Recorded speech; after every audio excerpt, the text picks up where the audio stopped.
என்பது எங்களது உரிமை, வக்ஃப் என்பது எங்களது பாதுகாப்பு. எவன் அப்பம் விட்டு சொத்துக்கு எவமல இங்க வந்து நின்று உரிமை கோருவது? வக்ஃப் சொத்து என்று சொல்லுகிற இந்த லட்சக்கணக்கான சொத்துக்கள் எவ்வாறு வந்தது என்று சொல்லி ஒரு கதை இருக்கிறது என்று சொல்லுகிறார். அது கதை அல்ல, அது ஒரு மாபெரும் வரலாறு. ஒன்றிய அரசு என்பது எங்களை அழிக்க துடிக்கிறது.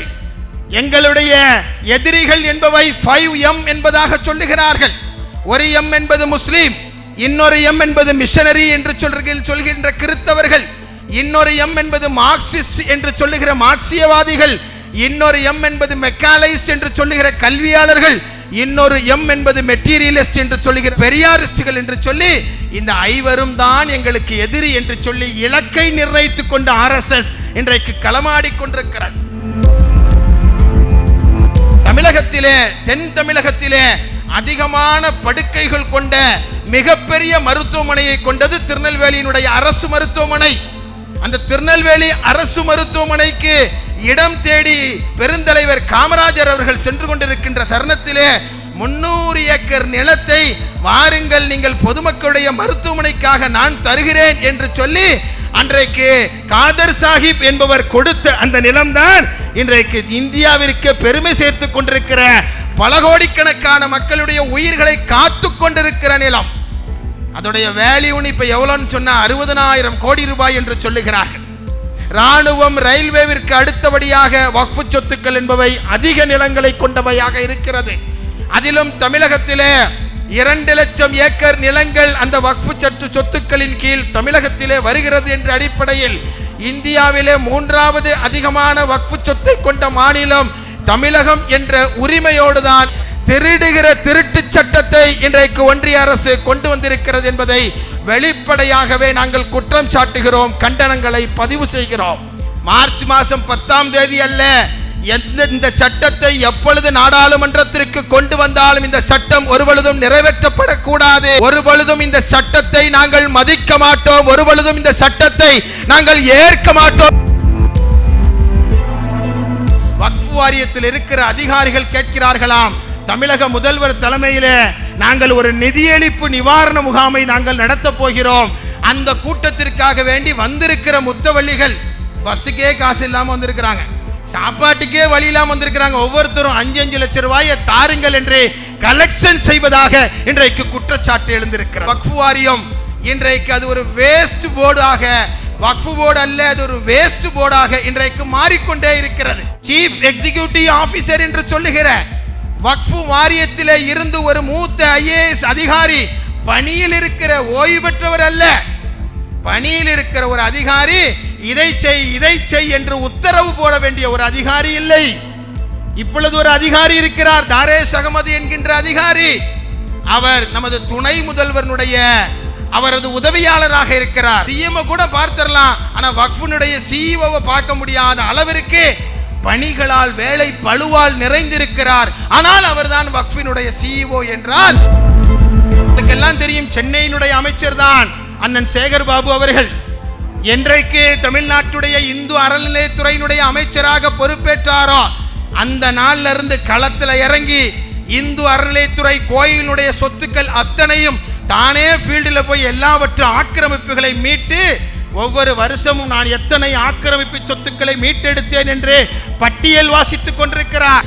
ஏன் 69% ஓட்டுக்களை கொடுத்து உங்களை நாங்கள் ஆட்சியில் அமர்த்தியிருக்கிறோமே, ஒரு நாளாவது எங்க துறையினுடைய அமைச்சர் இப்படி 1 சென்ட் நிலத்தை நாங்கள் மீட்டோம் என்று சொல்லி பத்திரிகைகளுக்கு பேட்டி கொடுத்திருக்கிற செய்தியை இதுவரை நாம் கேள்விப்பட்டிருப்போமா?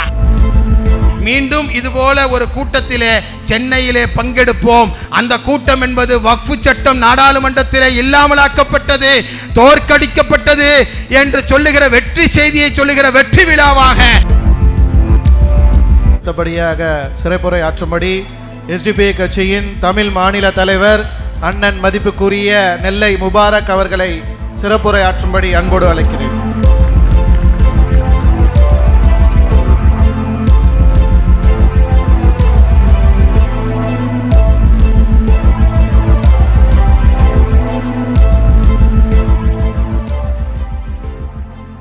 SDPI கட்சியின் வடசென்னை மண்டலம் எழுச்சியோடு நடத்தி கொண்டிருக்கிற இந்த மாபெரும் வக்ஃப் உரிமை மீட்பு மாநாட்டு நிகழ்விற்கு தலைமையேற்று வழி நடத்தி கொண்டிருக்கிற பாசத்திற்குரிய சென்னை வடக்கு மண்டலத்தினுடைய மண்டலத்தின் தலைவர், கட்சியினுடைய மாநில பொதுச் செயலாளர், அன்பிற்கினிய அன்பு சகோதரர் அபூபக்கர் சித்திக் அவர்களே, மிகச் சிறப்பான முறையில் வருகை தந்திருக்கிற அனைவரையும் இன்முகத்தோடு வருக வருகவென வரவேற்று அமர்ந்திருக்கிற கட்சியினுடைய மத்திய சென்னை வடக்கு மாவட்டத்தினுடைய மாவட்டத்தின் தலைவர், பாசத்திற்குரிய அன்பு சகோதரர் முகமது இஸ்மாயில் அவர்களே, மிகச் சிறப்பான முறையில் இந்த நிகழ்வை தொகுத்து வழங்கி கொண்டிருக்கிற கட்சியினுடைய மத்திய சென்னை மாவட்டத்தினுடைய துணை தலைவர், பாசத்திற்குரிய அன்பு சகோதரர் எஸ்வி ராஜா அவர்களே, இந்த மாபெரும் நிகழ்வில் முன்னிலை வகித்து கொண்டிருக்கிற கட்சியினுடைய வடக்கு மண்டலத்தினுடைய செயலாளரும் மாநில செயற்குழு உறுப்பினருமான அன்பு சகோதரர் முகமது ரஷீத் அவர்களே, முன்னிலை வகித்து கொண்டிருக்கிற வர்த்தகர் அணியினுடைய மாநில பொதுச் செயலாளர் அண்ணன் கலீல் அவர்களே, SDTU தொழிற்சங்கத்தினுடைய மாநில செயலாளர் அன்பு சகோதரர் பூட்டோ சாகுல் அவர்களே, இந்த நிகழ்வில் முன்னிலை வகித்து கொண்டிருக்கிற கட்சியினுடைய மாநில செயற்குழு உறுப்பினர் அன்பு சகோதரர் ரவிச்சந்திரன் அவர்களே, முன்னிலை வகித்து கொண்டிருக்கிற மாவட்ட பொதுச் செயலாளர்கள் அன்பு சகோதரர் சம்சுத்தீன் அவர்களே, சலீம் ஜாஃபர் அவர்களே, அப்துல் பாசித் அவர்களே, சகோதரர் முஹைதீன் அவர்களே, ஷா நவாஸ் அவர்களே, இந்த நிகழ்வில் எனக்கு முன்பாக உரையாற்றி அமர்ந்திருக்கிற கட்சியினுடைய மாநில செயற்குழு உறுப்பினர், உயர்நீதிமன்றத்தினுடைய வழக்கறிஞர் அட்வொகேட் ராஜா முகமது அவர்களே, தீர்மானங்களை வாசித்து அமர்ந்திருக்கிற திருவள்ளூர் கிழக்கு மாவட்டத்தினுடைய மாவட்ட தலைவர் சாதிக் அவர்களே, இங்கே தீர்மானங்களை வாசித்து அமர்ந்திருக்கிற மத்திய சென்னை மேற்கு மாவட்ட தலைவர் அன்பு சகோதரர் அகமது அவர்களே, வடசென்னை மேற்கு மாவட்டத்தின் மாவட்ட தலைவர் அண்ணன் சீனி முகமது அவர்களே, எனக்கு முன்பாக மிகச் சிறப்பானதொரு சிறப்புரையாற்றி அமர்ந்திருக்கிற பாசத்திற்குரிய ஜனநாயக வழக்கறிஞர் சங்கத்தினுடைய மாநில சிறப்பு தலைவர் வழக்கறிஞர் பாரதி அவர்களே, விமன் இண்டியா மூமெண்டினுடைய மாநில பொதுச் செயலாளர் அன்பு சகோதரி ஃபாத்திமா கனி அவர்களே, மிகச் சிறப்பான முறையிலே சிறப்புரையாற்றி அமர்ந்திருக்கிற ஐக்கிய முஸ்லீம் முன்னேற்ற கழகத்தினுடைய தலைவர், முன்னாள் வக்ஃப் வாரியத்தினுடைய தலைவர் எனது அன்பிற்கினிய அன்பு அண்ணன் ஹைதர் அலி அவர்களே, இந்த நிகழ்வில் வருகை தந்திருக்கிற அனைவருக்கும் நன்றி நவிழ்வதற்காக காத்து கொண்டிருக்கிற பாசத்திற்குரிய வடசென்னை கிழக்கு மாவட்ட தலைவர் பூட்டோ மைதீன் அவர்களே, இந்த நிகழ்வில் வக்ஃபினுடைய உரிமையை மீட்டெடுப்பதற்கான இந்த களத்தில் இன்றைக்கு முதல் ஆளாக களத்தில் நின்று கொண்டிருக்கிற எனது இரத்தத்தின் இரத்தங்களான எனது அன்பு SDPI கட்சியினுடைய உடன்பிறப்புக்களே, சகோதரர்களே, சகோதரிகளே, இந்த நல்ல தருணத்தில் எல்லாம் வல்ல இறைவனுடைய சாந்தியும் சமாதானமும் இங்கே கூடியிருக்கிற நம் அனைவரின் மீதும் என்றென்றும் நின்று நிலவட்டுமாக என்று நான் பிரார்த்தனை செய்து என்னுடைய உரையினை நேரத்தினுடைய அருமை கருதி மிகச் சுருக்கமாக துவங்கி மிகச் சுருக்கமாக நிறைவு செய்ய ஆசைப்படுகிறேன். அன்பிற்கினிய அன்பு சொந்தங்களே, 2 கோரிக்கைகளுக்காக வேண்டி தமிழகம் முழுவதும் ஜனவரி மாதம் 15ஆம் தேதி தொடங்கி இப்பொழுது இந்தியா முழுவதும் ஒரு மாபெரும் 2ஆம் சுதந்திர யுத்தமாக நடத்தப்பட்டு கொண்டிருக்கிற ஒன்றிய அரசு அரசியலமைப்பு விரோத ஜனநாயக விரோத சிறுபான்மை சமூக விரோத வக்ஃபு திருத்த சட்டத்தை உடனடியாக திரும்ப பெறு. 1991 வழிபாட்டு தலங்கள் பாதுகாப்பு சட்டத்தை நடைமுறைப்படுத்திடு என்கின்ற 2 கோரிக்கைகளை முன்வைத்து எஸ்டிபிஐ ஜனவரி 15 ஒரு மாபெரும் பிரச்சார இயக்கத்தை தொடங்கியது. தொடங்கும் பொழுது 2-3 மாநாடுகளோடு தொடங்கிய அந்த நிகழ்வு இப்பொழுது தமிழகம் முழுவதும் 50க்கும் மேற்பட்ட மாநாடுகளை பொதுக்கூட்டங்களை நடத்தி இன்றைய தினம் இன்றைக்கு சென்னையிலே, அதிலும் மத்திய சென்னையிலே திரும்பிய பக்கமெல்லாம் தலைகள் நிரம்பி வழிகிற ஒரு மாபெரும் மக்கள் சங்கமத்தோடு இன்றைக்கு இந்த நிகழ்வு நடந்து கொண்டிருக்கிறது. மக்கள் சங்கமத்துடைய எண்ணிக்கை அதிகமாக இருக்கிறது. ஆனால் உங்களது கரங்களிலே இருந்து வருகிற ஒளி குறைவாக இருக்கிறது என்பதாக நான் கருதுகிறேன். நம்முடைய கரங்களிலே இருந்து எழுகிற ஒளி அங்கே பாராளுமன்றத்திலே டெல்லியிலே வீற்றிருப்பவர்களுக்கு கூட, நீங்கள் டெல்லியில் இருந்தாலும் நாங்கள் சென்னையிலிருந்து உறக்க எங்களது குரலின் மூலமாகவே இந்த வக்ஃபு திருத்த சட்டத்தை எங்களால் திரும்ப பெற வைக்க முடியும் என்று சொல்லுகிற ஒரு மாபெரும் ஓசையின் வெளிப்பாடாக நமது மாநாடுகள் அமைய வேண்டும் என்பதாக நான் கருதுகிறேன்.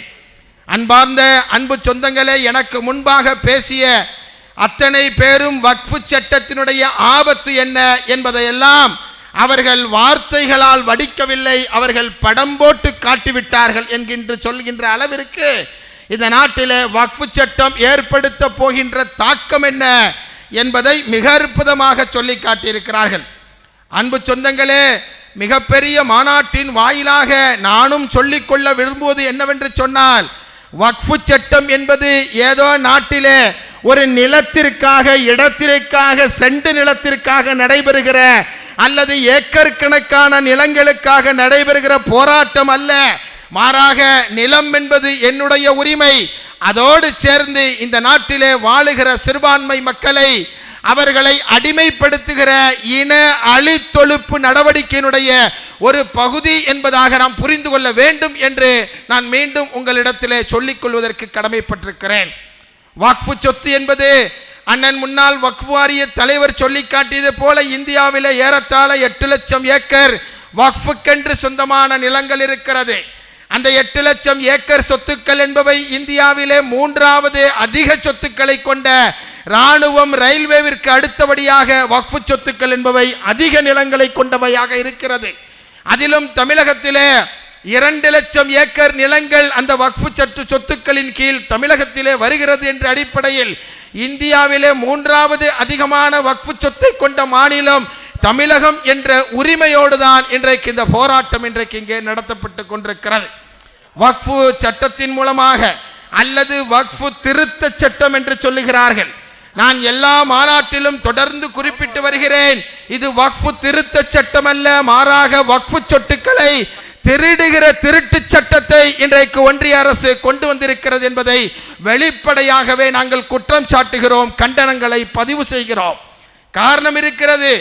எங்களுக்கும் இந்த நாட்டை ஆளுகிற மோடி அரசாங்கத்திற்கும் அமித்ஷா அரசாங்கத்திற்கும் ஏதோ எங்களுக்கு இடையில வாய்க்கா தகராறு இல்லை, எங்களுக்கு இடையில நிலப்பிரச்சனை இல்லை. மாறாக இந்த சமூகம் இன்றைக்கு ஒரு மாபெரும் இன அழித்தொழிப்பு நடவடிக்கையை எதிர்கொண்டிருக்கிற சூழலில் இருந்து அந்த மக்களுக்கு அதனை சுட்டிக்காட்டிட வேண்டும், இந்த சட்டங்களிலிருந்து இந்த மக்களை பாதுகாத்திட வேண்டும் என்பதற்காகத்தான் இந்த மாபெரும் மாநாடுகளை இன்றைக்கு நாம் நடத்தி கொண்டிருக்கிறோம். அன்பான அன்பு சொந்தங்களே, நான் உறுதியாக இந்த மாநாட்டின் வாயிலாக எல்லா இடங்களிலும் சொல்லிக் கொள்கிறோம். மேடையிலே அமர்ந்திருக்கிற அத்தனை தலைவர்களும் இன்றைக்கு சாட்சியாக இருக்கிறார்கள்.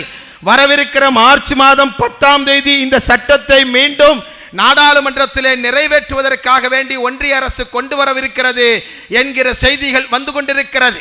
மார்ச் மாதம் 10 அல்ல, இந்த சட்டத்தை எப்பொழுது நாடாளுமன்றத்திற்கு கொண்டு வந்தாலும் இந்த சட்டம் ஒருபொழுதும் நிறைவேற்றப்படக்கூடாது என்பது மட்டுமல்ல, ஒருபொழுதும் இந்த சட்டத்தை நாங்கள் மதிக்க மாட்டோம், ஒருபொழுதும் இந்த சட்டத்தை நாங்கள் ஏற்க மாட்டோம் என்று சொல்லி இந்த மதச்சார்பற்ற ஜனநாயக சக்திகள் ஒன்று கூடி இன்றைக்கு நாம் சொல்லிக் கொண்டிருக்கிறோம்.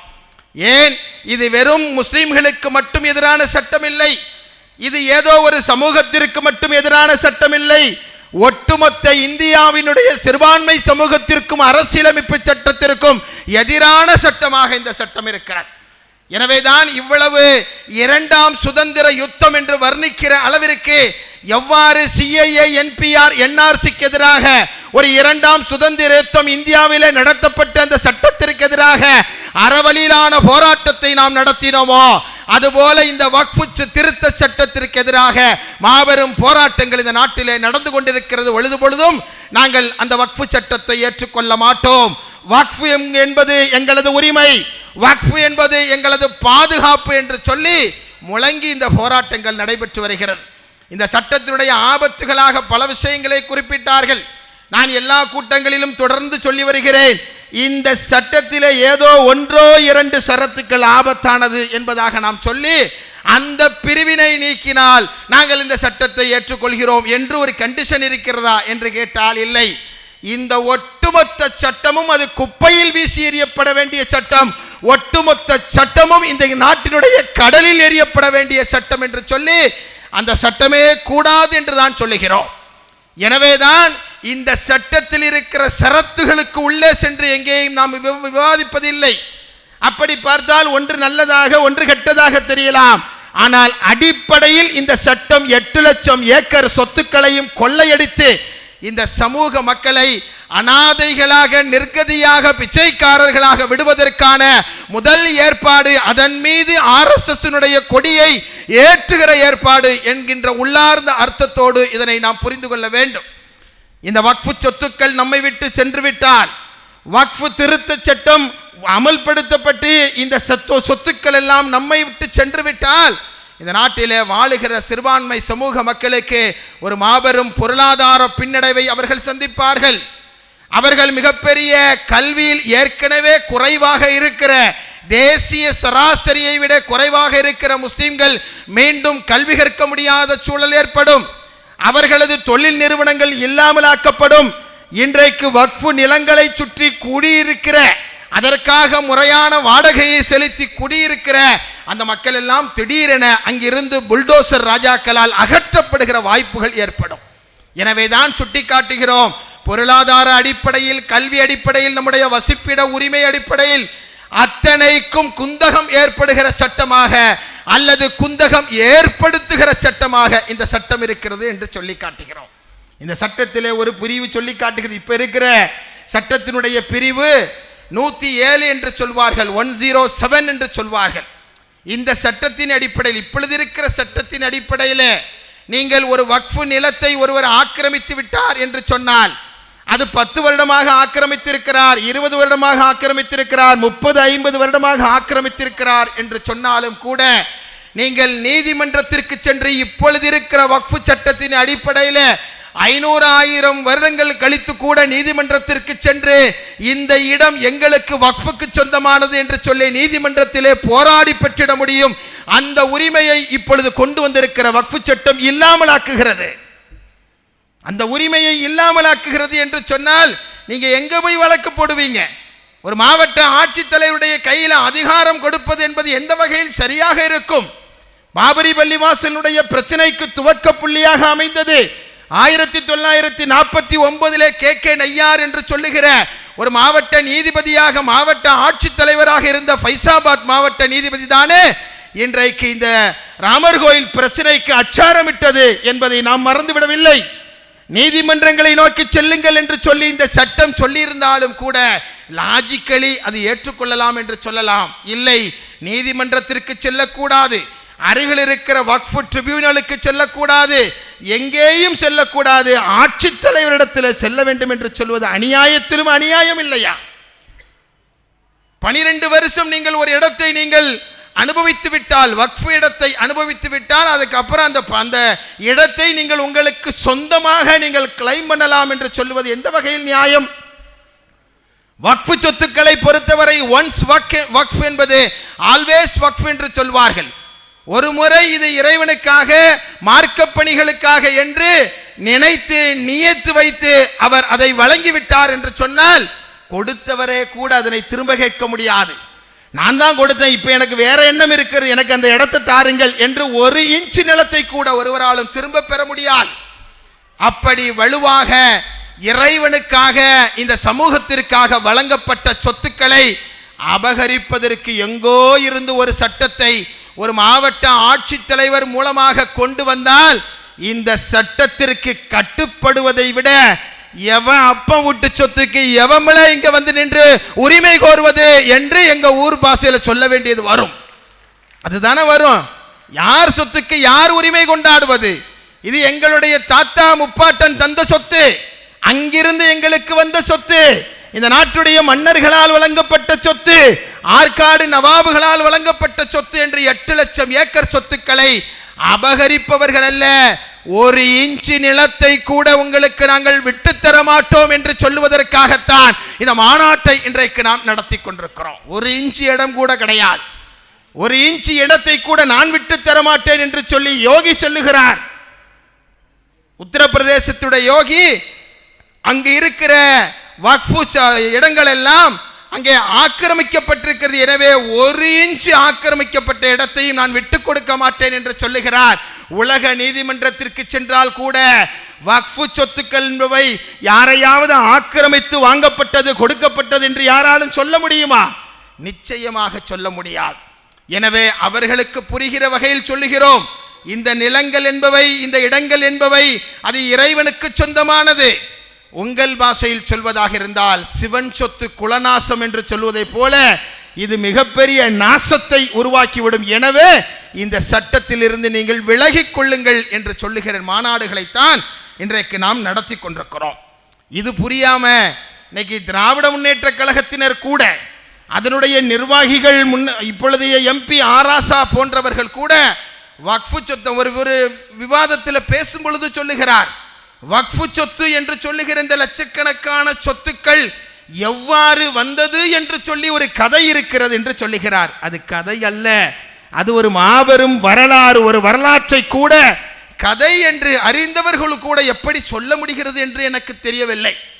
அதிலே சொல்லுகிறார், இந்தியாவும் பாகிஸ்தானும் பிரிவினை அடைந்த பொழுது இந்தியாவை விட்டு பாகிஸ்தானுக்கு கோடிக்கணக்கான லட்சக்கணக்கான மக்கள் சென்றார்கள். அங்கே சென்ற மக்கள் இந்தியாவை விட்டு பாகிஸ்தானுக்கு செல்லும் பொழுது அவர்கள் இந்தியாவில் இருக்கிற தங்களுடைய சொத்துக்களை எல்லாம் அல்லாவின் மீது நியத்து வைத்து சென்று விட்டார்கள். அதுதான் வக்ஃபு சொத்து என்று சொல்லுகிறார். அது வக்ஃபு சொத்து அல்ல, அதுக்கு பேர் எனிமி ப்ராப்பர்ட்டி. பாகிஸ்தானுக்கு சென்றவர்கள் இங்கே விட்டு சென்ற எல்லா சொத்துக்கும் பெயர் எனிமி ப்ராப்பர்ட்டி. இன்றைக்கும் கூட தமிழ்நாட்டில் கூட அந்த சொத்துக்கள் இருக்கிறது. எனிமி ப்ராப்பர்ட்டி என்பவை வேறு, வக்ஃபு சொத்துக்கள் என்பவை வேறு. இது கூட தெரியாமல் நாடாளுமன்றத்திலே ஜேபிசி கூட்டு பாராளுமன்ற நடவடிக்கை குழுவில் என்ன பேசப்பட்டிருக்கும் என்று நினைத்தால் நமக்கு ஒரு அச்சம் வருகிறது. சாதாரண செய்தி. வக்ஃபு என்பது இறைவனுக்காக நானோ என்னுடைய குடும்பமோ இங்கே இருக்கிற தனவந்தர்களோ லட்சக்கணக்கில் கொடுக்கப்பட்ட சொத்துக்கள். என்னுடைய சொந்த ஊரான திருநெல்வேலி தமிழகத்திலே, தென் தமிழகத்திலே அதிகமான படுக்கைகள் கொண்ட மிகப்பெரிய மருத்துவமனையை கொண்டது திருநெல்வேலியினுடைய அரசு மருத்துவமனை. அந்த திருநெல்வேலி அரசு மருத்துவமனைக்கு இடம் தேடி பெருந்தலைவர் காமராஜர் அவர்கள் சென்று கொண்டிருக்கின்ற தருணத்திலே 300 ஏக்கர் நிலத்தை வாருங்கள், நீங்கள் பொதுமக்களுடைய மருத்துவமனைக்காக நான் தருகிறேன் என்று சொல்லி அன்றைக்கு காதர் சாஹிப் என்பவர் கொடுத்த அந்த நிலம்தான் இன்றைக்கு இந்தியாவிற்கு பெருமை சேர்த்து கொண்டிருக்கிற பல கோடிக்கணக்கான மக்களுடைய உயிர்களை காத்து கொண்டிருக்கிற நிலம். அதோடைய வேல்யூன்னு இப்போ எவ்வளோன்னு சொன்னால் 60,000 கோடி ரூபாய் என்று சொல்லுகிறார்கள். எனக்கு என் பிள்ளைக்கென்று ஒரு காசுகளாக சேர்க்கிற இந்த சமூகத்திலே வேண்டாம் எனக்கு அந்த சொத்து என்று சொல்லி 60,000 கோடி ரூபாய் சொத்துக்களை விட்டு சென்ற மகான்கள் வாழ்ந்த பூமியாக இந்த பூமி இருந்திருக்கிறது. எதை பற்றியும் கவலைப்படவில்லை. ஒரு ஆத்மாவை காப்பாற்றுபவன் ஒரு சமூகத்தையே காப்பதற்கு சமம் என்று சொல்லுகிற இறை வாக்கின் அடிப்படையில் வழங்கப்பட்ட தானங்கள் இவை. இப்படி 60,000 கோடி பெருமானம் உள்ள சொத்துக்களை தானமாக வழங்கியவர்களா யாருடைய ஆக்கிரமிப்பு சொத்தையும் எடுத்திருப்பார்கள், யாருடைய எனிமி ப்ராப்பர்ட்டியை எடுத்திருப்பார்கள். நம்ப முடியவில்லை என்பது மட்டுமல்ல, கதைக்கே உதவாத காரியங்களாக இவை இருக்கிறது. எனவேதான் நாங்கள் ஒன்றிய அரசு கொண்டு வந்திருக்கிற வக்ஃபு திருத்த சட்டத்தை மட்டுமல்ல, அவர்கள் கொண்டு வந்திருக்கிற NBA, NRC NPR, NRC, CAA போன்றவையை, அதுபோல பொது சிவில் சட்டங்களை, அதுபோல முத்தலாக்கு சட்டங்களை, அதுபோல இப்பொழுது கொண்டு வரப்பட்டிருக்கிற வக்ஃபு திருத்த சட்டங்களை, சிறுபான்மை சமூக மக்களை குறிவைத்து கொண்டு வரப்பட்டிருக்கிற UAPA, NIA போன்ற அத்தனை சட்டங்களும் ஜனநாயக விரோதமானவை. இந்த நாட்டிலே வாழுகிற மக்களுடைய வாழ்வாதாரத்தை இல்லாமலாக்குபவை, மக்களை மதங்களாக பிளவுபடுத்துகிற சட்டங்களை ஒன்றிய அரசு கொண்டு வந்திருக்கிறது என்று சொல்லி ஜனநாயக அறவழியில இன்றைக்கு நாட்டிலே குரல்கள் எழும்பிக் கொண்டிருக்கிறது. ஒன்றிய அரசு இந்த மக்களை சட்டங்கள் திட்டங்களை போட்டு இந்த சிறுபான்மை மக்களை மூன்றாம் தர குடிமக்களாக மாற்றிவிட அவர்கள் துடிக்கிறார்கள் என்று சொன்னால் ஒரு பொழுதும் நாங்கள் அதனை அனுமதியோம் என்று சொல்லித்தான் இன்றைக்கு தோழர் தியாகு போன்றவர்கள், அதுபோல தோழர் பாரதி போன்றவர்கள் இன்றைக்கு மேடையில் இன்றைக்கு அமர்ந்து கொண்டு உங்களுக்கு நாங்கள் பாதுகாப்பு, எங்களுக்கு நீங்கள் பாதுகாப்பு என்று சொல்லி வந்திருக்கிறார்கள். கோயம்புத்தூரிலே ஒரு மிகப்பெரிய கலவரத்தை ஒரு 3-4 ஆண்டுகளுக்கு முன்பாக நடத்த திட்டமிட்டிருந்த சங்கபரிவார சக்திகளுடைய சதிகளை முறியடிப்பதற்காக ஒரு அனைத்து கட்சியினுடைய கூட்டத்தை நடத்தினோம். அந்த கூட்டத்திற்கு தோழர் தியாகு அவர்கள் வந்திருந்தார்கள். வந்திருந்து நிறைவாக சொல்லும் பொழுது சொன்னார்கள், இந்த கோவையிலே மீண்டும் ஒரு கலவரத்தை இந்த இந்துத்துவ சங்கபரிவார சக்திகள் நடத்த துடித்தார்கள் என்று சொன்னால் சிறுபான்மை சமூக மக்களை மனித அரண்களாக நின்று காப்பதற்கு நாங்கள் தயாராக இருக்கிறோம் என்று சொன்ன மதச்சார்பற்ற சக்திகள் இந்த தமிழகத்திலே, இந்தியாவில் இன்னும் இருக்கிறது என்பதை நான் நினைவுபடுத்த கடமைப்பட்டிருக்கிறேன். அதன் அடிப்படையில் தான் திருவடிக்குடில் சுவாமிகள் வந்து பேசுகிறார். அதன் அடிப்படையில் தான் ரவிச்சந்திரன் முஸ்லிம்ஸ் லைவ்ஸ் மேட்டர் என்று பேசுகிறார். அதன் அடிப்படையில் தான் பாஸ்டர் மார்க் அவர்கள் பேசுகிறார்கள். இப்படி இந்துக்களையும் முஸ்லிம்களையும் கிறிஸ்தவர்களையும் எல்லோரையும் ஒன்றிணைத்துக் கொண்டு இன்றைக்கு இந்த ஜனநாயக இயக்கமாக இன்றைக்கு இந்த இயக்கம் நடந்து கொண்டிருக்கிறது, இந்த போராட்டம் நடந்து கொண்டிருக்கிறது.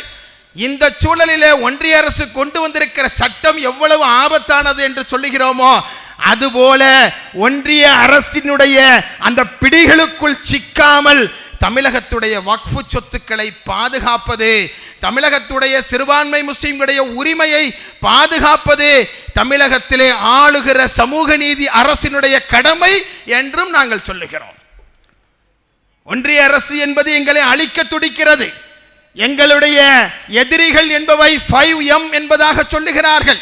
ஒரு M என்பது முஸ்லிம், இன்னொரு M என்பது மிஷனரி என்று சொல்கின்ற கிறிஸ்தவர்கள், இன்னொரு M என்பது மார்க்சிஸ்ட் என்று சொல்லுகிற மார்க்சியவாதிகள், இன்னொரு M என்பது மெக்காலைஸ்ட் என்று சொல்லுகிற கல்வியாளர்கள், இன்னொரு M என்பது மெட்டீரியலிஸ்ட் என்று சொல்லுகிற பொருளாதார அதாவது பெரியாரிஸ்டுகள் என்று சொல்லி இந்த ஐவரும் தான் எங்களுக்கு எதிரி என்று சொல்லி இலக்கை நிர்ணயித்துக் கொண்ட RSS இன்றைக்கு களமாடி கொண்டிருக்கிறது. அதற்கு எதிராக இங்கு இருக்கிற மதச்சார்பற்ற சக்திகள் திரள வேண்டும். மனித அரணாக நின்று உங்களை கலவரத்திலே பாதுகாப்போம் என்று சொன்னதை போல மனித அரணாக நின்று இங்கே இன்றைக்கு வாழுகிற சிறுபான்மை சமூக மக்களுக்கு எதிராக சட்டங்கள் திட்டங்கள் எவை கொண்டு வரப்பட்டாலும் அதனை அடித்து சுக்குநூறாக்குகிற பொறுப்பு இன்றைக்கு இங்கே இருக்கிற மதச்சார்பற்ற சக்திகளுக்கு இருக்கிறது. CAA, NPR, NRC போன்ற பல போராட்டங்களை நடத்தினோம். திருப்பரங்குன்றத்திலே கூட அங்கு இருக்கிற மக்களை மதங்களாக பிளவுபடுத்துகிற பாசிச சங்கபரிவார சக்திகளுடைய அந்த சூழ்ச்சிகளை இன்றைக்கு முறியடிக்கிற நடவடிக்கைகளை பார்க்கிறோம். ஆனால் அந்த நடவடிக்கைகளோடு சேர்ந்து ஏதோ முஸ்லிம்கள் ஒரு மாநாட்டை நடத்துகிறார்கள், பொதுக்கூட்டங்களை நடத்துகிறார்கள் என்கின்ற வகையிலான ஒரு சார்பு நடவடிக்கையாக இங்கே வாழுகிற மக்களுடைய உணர்வுகள் இல்லாமல் இங்கு இருக்கிற பொதுத்தளத்திலே பயணிக்கிற அத்தனை பேரும் ஒருவரை ஒருவர் நாம் காப்பாற்ற வேண்டியது பொறுப்பு என்கின்ற அடிப்படையில் இந்த போராட்டம் நடத்தப்பட வேண்டும் என்கின்ற நிலை இன்றைக்கு இந்த நாட்டிலே இருக்கிறது. அந்த அடிப்படையில் தான் தமிழ்நாட்டை ஆளுகிற தமிழக அரசிட்ட பல கோரிக்கைகளை முன்வைக்கிறோம். நாங்கள் வைக்கிற கோரிக்கை ஒவ்வொன்றையும் இந்த சமூகம்தான் எங்களுக்கு 69% வாக்குகளை அளித்தது என்கிற உணர்வோடு புரிந்து கொள்ளாமல் இவர்கள் எதிர்க்கட்சிகள், இவர்கள் இப்படித்தான் பேசுவார்கள் என்பதாக ஆளுகிற திமுக அரசு இன்றைக்கு கணக்கில் எடுத்துக்கொண்டு செயல்படுகிற காட்சிகளை இன்றைக்கு நாம் பார்க்கிறோம். இது எந்த வகையிலும் நியாயமானது அல்ல, இது ஜனநாயக பூர்வமானது அல்ல. இங்கே இருக்கிற முஸ்லிம்களை காப்பதற்காக வேண்டித்தான், முஸ்லிம்களை மட்டுமல்ல இங்கே இருக்கிற ஜனநாயக உணர்வை பாதுகாப்போம் என்று சொல்லித்தான் 2021 69% வாக்குகளை பெற்று ஆட்சியில் அமர்ந்தீர்கள். ஆனால் அன்றைக்கு நீங்கள் கொடுத்த வாக்குறுதி எல்லாம் இன்றைக்கு காற்றில் கொஞ்சம் கொஞ்சமாக கரைந்து கொண்டிருக்கிறது. அதனுடைய ஒரு பகுதியை அண்ணன் ஹைதர் அலி அண்ணன் அவர்கள் சுட்டிக்காட்டினார். இன்றும் மீதி இருக்கிற பல பகுதிகள் என்பவை சோகமயமானவை. இந்தியாவில் வாழுகிற முஸ்லிம்களுடைய தற்போதைய நிலை என்பது இங்கே ஆளுகிற பாசிச சங்க பரிவார்களால் மட்டுமல்ல, இன்றைக்கு சமூகத்தோடு கலந்து விட்டிருக்கிற RSS சதி திட்டங்களால் முஸ்லிம்ஸ் லைவ்ஸ் மேட்டர் என்று சொல்லுகிற, எங்களையும் ஒரு உயிராக நீங்கள் கருத்தில் கொள்ளுங்கள் என்று சொல்லுகிற, அமெரிக்காவிலே பிளாக்ஸ் லைவ்ஸ் மேட்டர் என்று சொன்னதை போல முஸ்லிம்களையும் ஒரு மனிதனாக கணக்கில் எடுத்துக் கொள்ளுங்கள் என்று சொல்லுகிற நிலையில்தான் இன்றைக்கு இந்தியாவில் வாழுகிற சிறுபான்மை முஸ்லிம்களுடைய நிலை இருக்கிறது. ஆனால் இப்படி இருக்கிற நிலையில தான் இன்றைக்கு எத்தனையோ உரிமைகளை கேட்டு போராடுகிறோம். அந்த உரிமைகள் எல்லாம் காற்றில் கரைக்கப்பட்ட ஒன்றாக மாறிக்கொண்டிருக்கிறது. இங்கே எனக்கு முன்பாக அமர்ந்திருக்கிற சகோதர சகோதரிகளிலே பலரும் உருது மொழி பேசுபவர்களாக இருக்கின்றீர்கள். உருது மொழியினுடைய நிலை என்ன? உருது என்பது பெரும்பாலும் சிறுபான்மை முஸ்லிம்களால் பேசப்படுகிற மொழியாக இருக்கிறது. சென்னை இந்த பீச் ரோட்டில் இருக்கிற பிரசிடென்சி கல்லூரி என்கின்ற பாரம்பரியமிக்க நூற்றாண்டு நிறுவனத்திலே இருக்கிற உருது துறை என்பது இப்பொழுது அங்கே கொஞ்சம் கொஞ்சமாக மூடப்பட்டு கொண்டிருக்கிறது.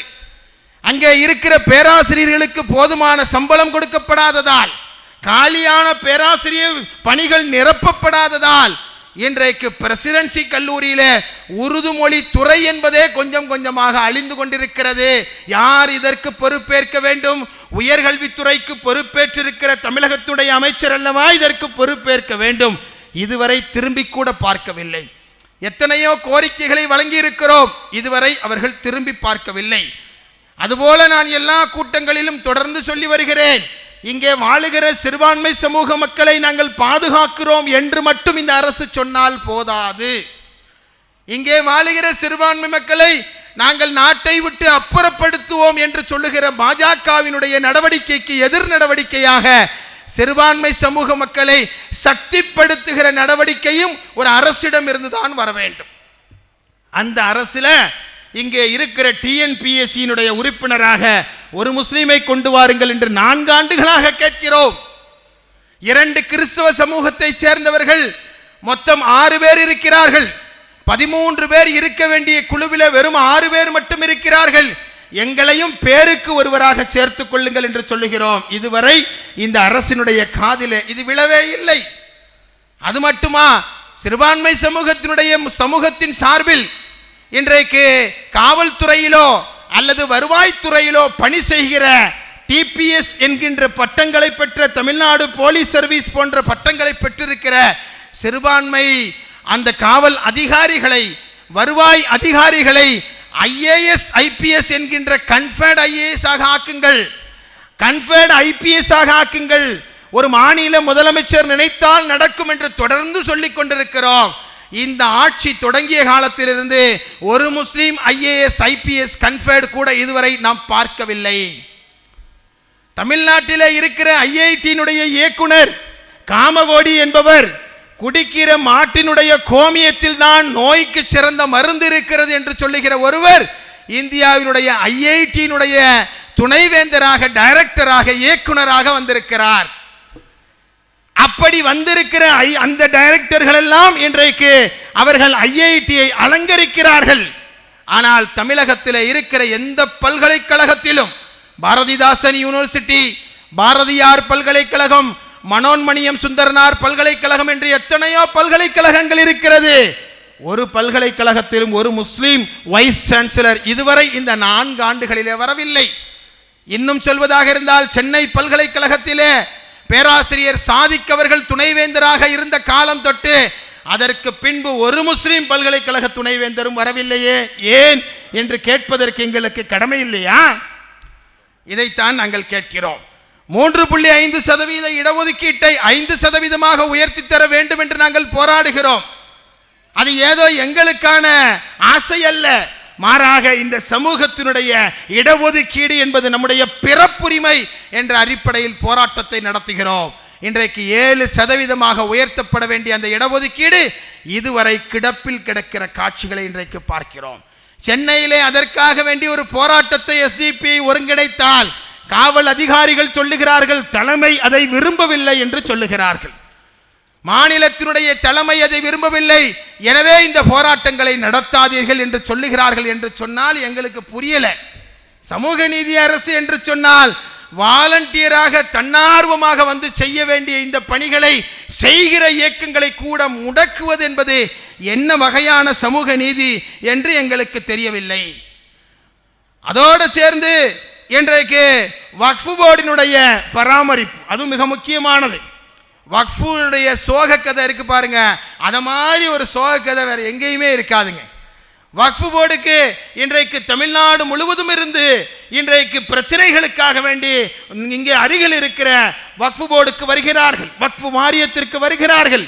ஆனால் வக்ஃபு வாரியத்தில் வந்து பார்த்தா தூங்கி வழிகிற அதிகாரிகளை தாண்டி, ஓய்வு பெற்ற வயதான அதிகாரிகளை தாண்டி வருகிற முதுமையான முத்தவள்ளிகளுக்கு பதில் சொல்லுவதற்கான அதிகாரிகள் கூட அங்கே இல்லை.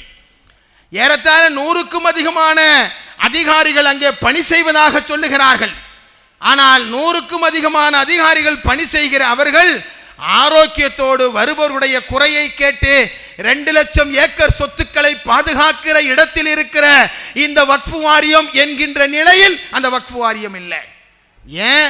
அந்த வக்ஃபு வாரியத்துக்கு கொடுக்கிற மொத்த அரசாங்கத்துடைய அந்த சலுகை நிதி என்பதே வெறும் 10 கோடி ரூபாய். எஸ்பி சேகருடைய வீட்டுக்கு போய் அவருடைய தந்தையாரை அழைத்து அங்கே சாலைக்கு பெயர் வைக்கிறார் தமிழகத்துடைய முதல்வர். ஸ்கவுட்டுக்கு 10 கோடி ரூபாயை தானாக கேட்காமல் ஒதுக்குகிறார். 69% வாக்குகளை கொடுத்த சிறுபான்மை முஸ்லிம்களுடைய வக்ஃபு சொத்துக்களை பாதுகாப்பதற்கு தேவையான அடிப்படை கட்டமைப்பை வழங்குவதற்கு இதுவரை தயாரில்லை. அது மட்டுமாங்க, ஊழியர்கள் இல்லை, ஜட்ஜஸ் இல்லை. இங்கே இருக்கிற உயர் நீதிமன்றம் ஒரு தீர்ப்பை ஏறத்தாழ 1 ஆண்டுக்கு முன்பே கொடுத்திருக்கிறது. வக்ஃபு வாரியத்தால் தேர்தல் நடத்த முடியாது, வக்ஃபு வாரியத்திற்கு அந்த அதிகாரம் இல்லை என்று சொல்லி உயர் நீதிமன்றம் ஒரு தீர்ப்பை வழங்கி இருக்கிறது. அது வக்ஃபு வாரியத்துடைய அதிகாரத்தை மட்டுமல்ல, வக்ஃபு சொத்தை அபகரிப்பதற்கு அந்த தீர்ப்பு ஒரு காரணமாக அமைந்து விடலாம். இதை போய் நீதிமன்றத்தில் போய் வலுவா பேசி சட்ட வல்லுநர்களை வைத்து எங்களது உரிமையை கேட்டு பெறுகிற போராடி பெறுகிற பணியை கூட இதுவரை தமிழகத்துடைய சமூக நீதி அரசு வக்ஃபு வாரியத்திற்கு வழங்கவில்லை, வழிகாட்டவில்லை, பொருளாதாரம் வழங்கவில்லை என்று சொன்னால் வக்ஃபு சட்டத்தை பற்றி பேசி என்னங்க செய்ய? இத்தனை லட்சம் கோடி ரூபாய்க்கு பணம் பெருமானம் உள்ள சொத்துக்களை நம் கண் முன்பாக இன்றைக்கு இழந்து கொண்டிருக்கிற காட்சிகளை பார்க்கிறோமே. என்ன செய்ய போகிறார்கள்? ஒரு முழு நேர சிஇஓ இல்லை. நான் எல்லா கூட்டத்திலையும் வலியுறுத்தி கொண்டு வருகிறேன். சீஃப் எக்ஸிகியூட்டிவ் ஆபீசர் என்று சொல்லுகிற வக்ஃபு வாரியத்திலே இருந்து ஒரு மூத்த ஐஏஎஸ் அதிகாரி, பணியில் இருக்கிற ஓய்வு பெற்றவர் அல்ல, பணியில் இருக்கிற ஒரு அதிகாரி இதை செய் என்று உத்தரவு போட வேண்டிய ஒரு அதிகாரி இல்லை. இப்பொழுது ஒரு அதிகாரி இருக்கிறார், தாரேஷ் அகமது என்கின்ற அதிகாரி. அவர் நமது துணை முதல்வருடைய அவரது உதவியாளராக இருக்கிறார். எனவே அவரை போய் பார்க்கணும்னா செக்ரட்டரியேட்டில் போய் தான் பார்க்க வேண்டியதா இருக்கு. அப்படி ஒரு சிஇஓ, சிஎம் கூட பார்த்துடலாம், ஆனால் வக்ஃபுனுடைய சிஇஓவை பார்க்க முடியாத அளவிற்கு பணிகளால் வேலை பளுவால் நிறைந்திருக்கிறார். ஆனால் அவர்தான் வக்ஃபினுடைய சிஇஓ என்றால் நம்மால் ஏற்றுக்கொள்ள முடிகிறதா? அவரை ஒரு முழு நேர சிஇஓவாக நியமிங்கள் என்று சொல்லுகிறோம். சித்திக் ஐஏஎஸ் இருக்கிறார், அது மாதிரியான ஐஏஎஸ்களை நியமிங்கள் என்று சொன்னால் அதை செய்வதற்கு இந்த அரசுக்கு மனம் வரவில்லை. போராடினால் எஸ்டிபிஐ முற்றுகையிடுவோம் என்று சொன்னால் சில சில்லறை அறிவிப்புகளை தருகிறார்கள். நாங்கள் சிஇஓவை கேட்டால் அவர்கள் ஒரு சிஏஓவை போடுகிறார்கள். நாங்கள் சீஃப் எக்ஸிகியூட்டிவ் ஆபீசராக ஒரு ஐஏஎஸ் ஆபீசரை கேட்டால் சீஃப் அட்மினிஸ்ட்ரேட்டிவ் ஆபீசராக ரிட்டையர்டான ஒரு ஆர்டிஓவை போடுறாங்க. நாங்கள் என்ன கேட்குறோமோ அதை தாங்கையான்னு கேட்டால் தருவதற்கு தயாரில்லை. இதில் துயரத்திலும் பெருந்துயரம். நான் செல்லுகிற எல்லா இடங்களிலும் அங்கே இருக்கிற பள்ளிவாசலுடைய முத்தவள்ளிகள் தலைவர்கள் வந்து சந்திக்கிறார்கள். வக்ஃபு வாரிய அலுவலகம் சென்னையில் எங்கிருக்கின்றது இன்று கூட எங்களுக்கு தெரியாது. நாங்கள் 60-70 வயதை கடந்த சீனியர் சிட்டிசன்ஸாக இருக்கிறோம். நாங்கள் சென்னைக்கு வந்தால் எந்த அதிகாரியையும் பார்க்க முடியாமல் ஒவ்வொரு முறையும் திரும்ப வருகிறோம். நாங்கள் என்ன செய்வது என்று கேட்டு நம்மிடத்திலே முறையிடுகிறார்கள். அந்த அளவிற்கு வக்ஃபு வாரியம் இன்றைக்கு அது ஒரு வேஸ்ட் போர்டாக, வக்ஃபு போர்டு அல்ல, அது ஒரு வேஸ்ட் போர்டாக இன்றைக்கு மாறிக்கொண்டே இருக்கிறது. இந்த நிலையில தான் ஒரு செய்தி, அதிர்ச்சி அளிக்கிற ஒரு செய்தி நம்மை வந்தடைந்திருக்கிறது.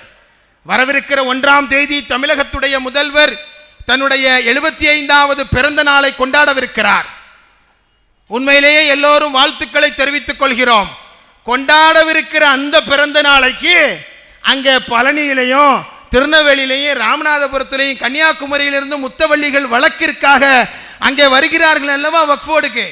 பல கோடிக்கணக்கான பல லட்சக்கணக்கான ஆக்கிரமிப்பு சொத்துக்களை பேசுவதற்காக வக்ஃபு வாரியத்திற்கு வந்தால் வக்ஃபு வாரியத்தில் இருக்கிற அதிகாரிகள் கேட்கிறார்களாம், தமிழக முதல்வர் தலைமையில் நாங்கள் ஒரு நிதியளிப்பு நிவாரண முகாமை நாங்கள் நடத்தப் போகிறோம். அந்த கூட்டத்திற்காக வேண்டி வந்திருக்கிற முத்தவள்ளிகள் பஸ்ஸுக்கே காசு இல்லாமல் வந்திருக்கிறாங்க, சாப்பாட்டுக்கே வழி இல்லாமல் வந்திருக்கிறாங்க. ஒவ்வொருத்தரும் 5 லட்சம் ரூபாயை தாருங்கள் என்று கலெக்ஷன் செய்வதாக இன்றைக்கு குற்றச்சாட்டு எழுந்திருக்கிறது. தமிழகத்துடைய உளவுத்துறை விழித்துக் கொள்ள வேண்டும். ஏதோ கடத்தேங்காயை எடுத்து வழிப்பிள்ளையாருக்கு உடைச்ச கதையா இது மாறிடக்கூடாது என்று நாங்கள் எச்சரிக்கை கடமைப்பட்டிருக்கிறோம். முத்தவள்ளியுடைய கையிலிருந்து காசு வாங்கி ஒரு பிறந்த நாள் விழாவை நடத்துவதற்கு இவர்கள் தலைப்பட்டிருக்கிறார்கள் என்கிற எச்சரிக்கையை தமிழக முதல்வரிடத்தில் கொண்டு சொல்ல வேண்டிய பொறுப்பு தமிழகத்துடைய உளவுத்துறைக்கு இருக்கிறது. இது போன்ற செய்திகளை தமிழக அரசினுடைய காதுகளுக்கு நாங்கள் தொடர்ந்து போட்டுக்கொண்டே வருகிறோம். ஆனால் இதுவரை அதற்கான எந்த நடவடிக்கையும் எடுக்கப்படவில்லை. உங்களுக்கெல்லாம் தெரியும், சென்னையினுடைய அமைச்சர் தான் அண்ணன் சேகர் பாபு அவர்கள். என்றைக்கு தமிழ்நாட்டுடைய இந்து அறநிலையத்துறையினுடைய அமைச்சராக பொறுப்பேற்றாரோ அந்த நாள்ல இருந்து களத்தில் இறங்கி இந்து அறநிலையத்துறை கோயிலுடைய சொத்துக்கள் அத்தனையும் தானே ஃபீல்டில் போய் எல்லாவற்றும் ஆக்கிரமிப்புகளை மீட்டு ஒவ்வொரு வருஷமும் நான் எத்தனை ஆக்கிரமிப்பு சொத்துக்களை மீட்டெடுத்தேன் என்று பட்டியல் வாசித்துக் கொண்டிருக்கிறார். தமிழகத்துடைய முதல்வரும் இணைந்து இது ஆன்மீக அரசு என்று புலகாங்கிதம் அடைகிறார். யாருடைய சொத்தும் யாருக்கும் ஹலால் அல்ல. யார் சொத்தாக இருந்தாலும் அது மீட்டெடுக்கப்பட்டு அந்த சமூகத்தினருக்கு வழங்கப்பட வேண்டும். எங்களுக்கு எந்த மாற்று கருத்தும் இல்லை. ஏன் 69% ஓட்டுக்களை கொடுத்து உங்களை நாங்கள் ஆட்சியில் அமர்த்தியிருக்கிறோமே, ஒரு நாளாவது எங்க துறையினுடைய அமைச்சர் இப்படி 1 சென்ட் நிலத்தை நாங்கள் மீட்டோம் என்று சொல்லி பத்திரிகைகளுக்கு பேட்டி கொடுத்திருக்கிற செய்தியை இதுவரை நாம் கேள்விப்பட்டிருப்போமா? ஒரு நாளாவது கோர்ட்ல போய் வழக்காடுறதுக்கே முடியலைங்க. நீதிமன்றத்தில் வழக்காடி வாங்குவதற்கு முடியல. ராஜா முகமது சிரித்துக் கொண்டிருக்கிறார். அனுதினமும் அவர் வக்ஃப் வாரியத்தில் போய் வழக்கு நடத்தி கொண்டிருக்கிறார். எங்கே இங்கே சமூக நீதியிலே ஏன் சிறுபான்மை மக்களுக்கு இடமில்லை என்று கேட்கிறோம். இந்த கேள்வி சகோதரத்துவமான கேள்வி. இது எதிர்கட்சி கேள்வி என்று நினைத்தால் உங்களது பார்வைக்கு நாங்கள் பொறுப்பல்ல. ஒரு ஆளுங்கட்சி ஒழுங்காக நடக்க வேண்டும் என்று சொன்னால் எதிர்கட்சி சரியான முறையில் நடத்தப்பட வேண்டும் என்று சொல்லி தமிழகத்துடைய தலைவர்கள் காட்டி தந்திருக்கிறார்களே, அந்த அடிப்படையில் இந்த கேள்வியை முன்வைக்கிறோம். இந்தியாவிலே ஆளுகிற அரசுகள், சங்கபரிவார அரசுகள் எங்களை இல்லாமலாக்க துடித்துக் கொண்டிருக்கிற தருணத்தில் எங்களது உரிமையை, எங்களது உணர்வை, எங்களது நிலத்தை, எங்களது வழிபாட்டு உரிமையை தாருங்கள் என்று கேட்பதற்கு இந்தியாவினுடைய சிறுபான்மை சமூக மக்கள் ஒவ்வொருவருக்கும் உரிமை இருக்கிறது என்பதை நாங்கள் அறுதியிட்டு சொல்லுகிறோம். இப்படி சொல்லிக்கிட்டே இருக்கிற எஸ்டிபி எப்படியாவது விலை கொடுத்து வாங்கணும் என்று ஆளுங்கட்சியினர் நினைப்பதாக சொல்லுகிறார்கள். நான் தொடர்ந்து சொல்லி வருகிறேன், எங்களது குரல் மக்களுக்கான குரல். எங்களது குரலை, எங்களை விலைக்கு வாங்குவதற்கு இந்த நாட்டிலே நோட்டுகள் அச்சடிக்கப்படவில்லை என்பதை நாங்கள் மீண்டும் மீண்டும் சொல்லி வருகிறோம். கடைசி தொண்டன் இருக்கும் வரை இந்த நியாயமான குரல் எழும்பிக்கொண்டே இருக்கும். புதிதாக சில கோரிக்கைகளையும் இந்த அரசுக்கு நாங்கள் முன்வைத்திருக்கிறோம். இந்தியாவிலே இப்பொழுது ஒரு மதரசாவை நடத்துவது என்பது, ஒரு மார்க்க கல்விக்கூடத்தை நடத்துவது என்பது சவாலாக மாறி இருக்கிறது. ஒரு மார்க்க கல்விக்கூடத்தை முற்றுகையிடுகிறார்கள். அவர்களது வழிபாட்டு உரிமையை திருப்பரங்குன்றத்தை போல பறிக்கிறார்கள். ஒரு சர்ச்சை கட்டுவதற்கு இன்றைக்கு பிரச்சனை இருக்கிறது. ஒரு சிறுபான்மை சமூகத்தினுடைய ஆலயத்தையோ பள்ளிவாசலையோ சர்ச்சையோ கட்டுவதற்கு இன்றைக்கு மிகப்பெரிய சிக்கல்கள் இருக்கிறது. அந்த சிக்கல்களில் இருந்து சிறுபான்மை மக்களுடைய வழிபாட்டு உரிமை, அவர்கள் பள்ளிவாசலை கட்டி சர்ச்சை கட்டி அங்கே அவர்கள் வழிபாடு நடத்துவதற்கான பாதுகாப்பை இந்த தமிழக காவல்துறை தர வேண்டும். தருகிறதா என்று சொன்னால் இல்லை. 2024 ஜனவரி மாதம் 7ஆம் தேதி SDPI மதுரையிலே ஒரு வெல்லட்டும் மதச்சார்பின்மை என்கின்ற மாநாட்டை நாங்கள் நடத்தி இந்த சமூக நீதி அரசிற்கு நாங்கள் கோரிக்கை வைத்தோம். அதிலிருந்து 5 நாட்களுக்கு பின்பாக தமிழகத்துடைய முதல்வர் கிறிஸ்தவர்களை முஸ்லீம்களையும் தனித்தனியாக அழைத்து உங்களது பிரச்சனை என்ன சொல்லுங்கள், நாங்கள் தீர்த்து வைக்கிறோம் என்று சொன்னார். நாங்கள் சொன்னோம், சிறுபான்மை மக்களுடைய பள்ளிவாசல் கட்டுவதற்கு, கிறிஸ்தவருடைய ஆலயங்கள் கட்டுவதற்கு மிகப்பெரிய தடை இருக்கிறது. அந்த தடையை நீங்கள் நீக்கித்தாருங்கள், எளிமையாக்குங்கள் என்று சொன்னோம்.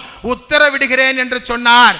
இன்றைக்கு வரை 1 வருஷத்தை கடந்து 1.25 வருஷத்தை தொடப்போகிறது. தமிழக அரசு எத்தனை பள்ளிவாசல்களுக்கு, தேவாலயங்களுக்கு அவர்கள் அதனை கட்டிக்கொள்வதற்கு அனுமதி வழங்கியது என்று ஒரு புள்ளி விவரத்தை தமிழக அரசால் வெளியிட முடியுமா? முடியாது, இதுவரைக்கும் இல்லை. நானும் தமிழகம் முழுவதும் எல்லா அமைப்புகளிடம் கேட்டு பார்த்து விட்டேன். ஒரு பள்ளிவாசலுக்கு கூட அனுமதி வழங்கியதாக வரலாறு இல்லை. ஆனால் முதல்வர் உத்தரவிட்டு கொண்டே இருக்கிறார் என்கிற செய்திகளை இன்றைக்கு நாம் பார்க்கிறோம். எனவேதான் நாம் வலுவாக சொல்லுகிறோம், இந்த நாட்டிலே ஒடுக்கப்பட்ட மக்களுடைய கோரிக்கைகளுக்கு நீங்கள் செவிசாயுங்கள்.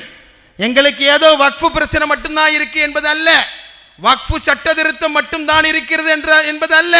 திருப்பரங்குன்றத்திலே சொன்னது போல வழிபாட்டு உரிமையும் பாதிக்கப்பட்டிருக்கிறது. நான் கேட்கிறேன், திருப்பரங்குன்றத்தில் யாரு அந்த அபூ தாயிரை 2024 டிசம்பர் மாதம் 25ஆம் தேதி கிறிஸ்துமஸ் தினத்தன்று காலையிலே 3:45 மணிக்கு நீங்கள் இங்கே அறுக்கக்கூடாது என்று சொல்லி அந்த தர்கா நேர்ச்சையை தடுத்தது யார்? புகார் அளித்தது யார்? ஏன் அவரை தடுத்தார்கள்? திருப்பரங்குன்றம் பிரச்சனைக்கு தூபம் போட்டார்கள். ஹெச் ராஜா போய் அங்க இருக்கிற சிக்கந்தர் மலையை பெயர்த்தெடுத்து கோரிப்பாளையத்தில் வைக்க வேண்டும் என்று சொல்வதற்கு அனுமதி அளித்தது யார்? இதுவரை தமிழக அரசு விளக்கமளிக்கவில்லை, இதுவரை காவல்துறை விளக்கமளிக்கவில்லை.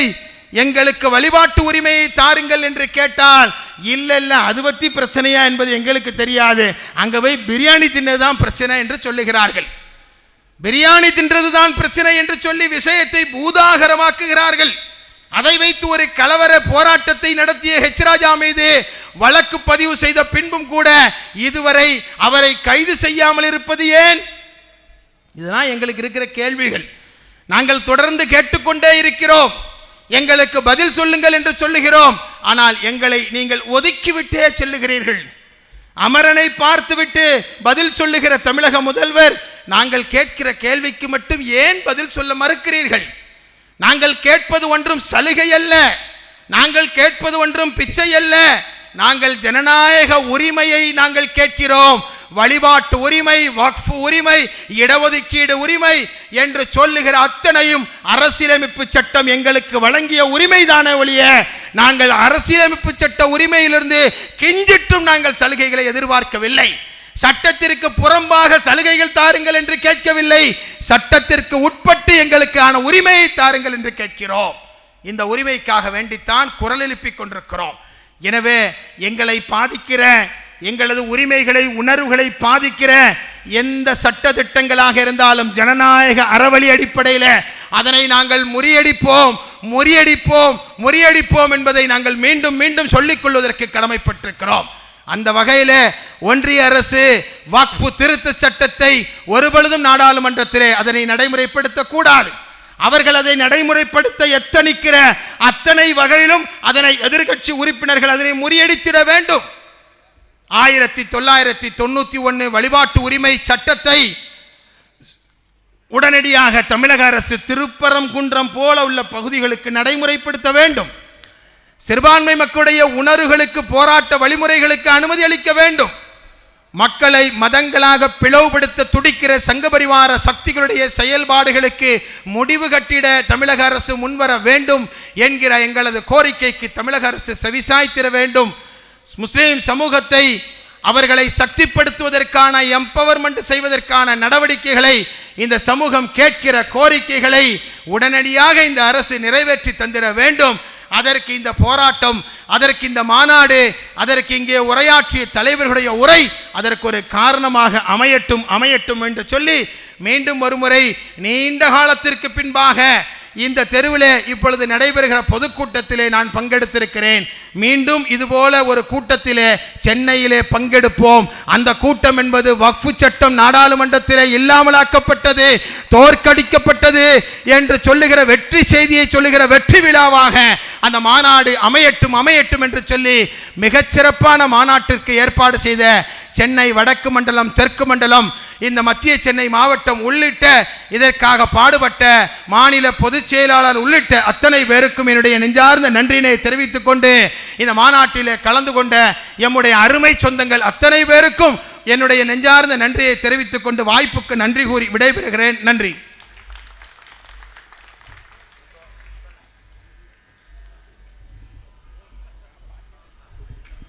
சிறப்புரை ஆற்றிய மாநில தலைவர் அண்ணன் நெல்லை முபாரக் அவர்களுக்கு நன்றி.